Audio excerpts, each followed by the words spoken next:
everyone, and welcome back to the Ambassadors of Gaming channel. I'm playing some Paper Mario, the Origami King. Gonna get some impressions for you. I've been playing for a little bit now, and I found it to be pretty enjoyable so far.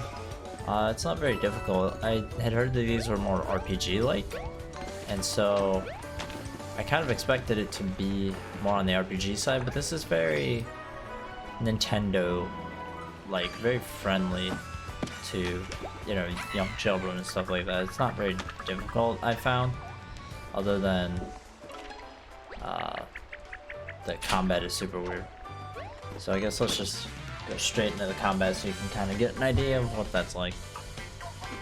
So it has these weird rings, and it rotates them, and obviously you want to line up the rings based on the your weaponry. So do it like that, and then we're gonna bounce on their heads. No, I wanna get these guys with the boot. And so far I found it pretty enjoyable. I like the art style. That's what really turned me on most to this particular game. I really like the art style in the other Paper Marios as well. I thought the aesthetic is super cool. I fucked that up. If you press the A button as your attack is going, you kind of get a bonus to the damage, and also you get an increase on coins, which is super nice. I didn't press the button correctly there, like that. That's how you want to do it. And if you do, you kind of get a little bit, you get some bonuses. You get a lot more coins in this than traditional Mario games, which is strange. You're seeing all the paper flying around. That's confetti. It's really important to gather that so that you can kind of fill out these holes, and that kind of lets you level things up and stuff like that. We haven't really seen it here, but as you can see, there's vertical sections to the rings as well as horizontal. So they kind of mix it up nice, where it has a little bit of variety in the puzzle aspect of the combat. I definitely am not used to puzzles being part of combat. Like, I guess you could attribute puzzle-like attributes to certain games that have type weaknesses and stuff like that, but this doesn't really have that as much. It's really more on a formation basis. So, yeah, overall I've had a lot of fun so far with the game. I'm enjoying it quite a lot. I stopped a little bit right about here last time I was playing. Yeah, he got me good. And the reason why is because I was streaming. And now we're gonna be, I'll show you guys that.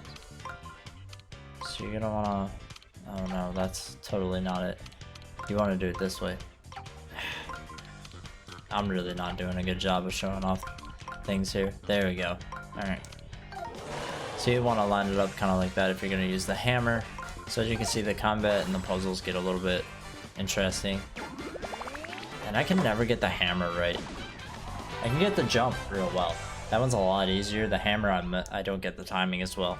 But anyways, it's a very Nintendo-like game. So if you're expecting something to be, you know, kind of chill and kind of kid-friendly, kind of just a more relaxing, enjoyable game, this definitely kind of fits along in the Switch's catalog in that. There we go, Jesus. And yeah, it's just overall I found this game to be quite enjoyable so far. It's really pretty. I really think the character models are really well done. The dialogue is actually really interesting. I know a lot of people had kind of said that when the reviews launched as well, that it's a very strange game because its dialogue is so different from what you typically see in Nintendo games. And I can definitely attest to that. Definitely has some interesting I've never seen these before, but typically when you see bugs and stuff like that, they're toads. They're origami toads.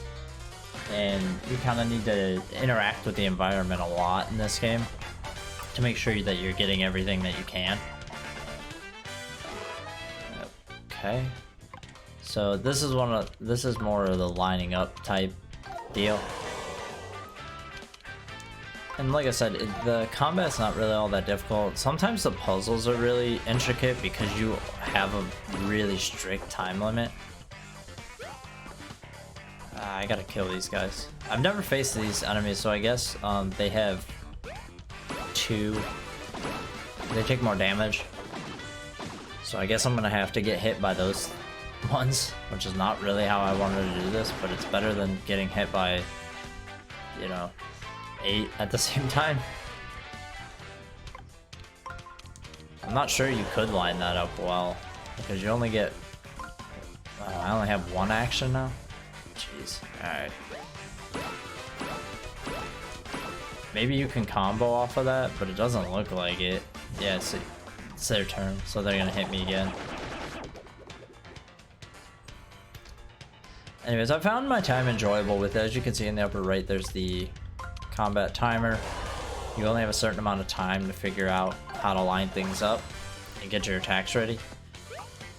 Which is definitely a weird way to go about the combat, but I actually found it enjoyable. It definitely makes it more challenging than it could be, because if it was obviously on limited time base, it would probably be too simplistic. And they didn't want to make it too, you know, friendly for kids so that adults couldn't enjoy it. But I think they did a good job of finding a good balance here between combat, the aesthetics, the mechanics, and making sure that it's an enjoyable experience for pretty much everybody. And so with that, I think that pretty much wraps up the impressions. I think it's a worthwhile addition to the Switch lineup. If you're really hurting for something new, it definitely will fill the void that we have kind of coming up in the summer. And so, it's goodbye. I think it's worth full price if you are willing to pay for it. And yeah, I mean, that's pretty much it. So, I hope you found this video useful and helpful.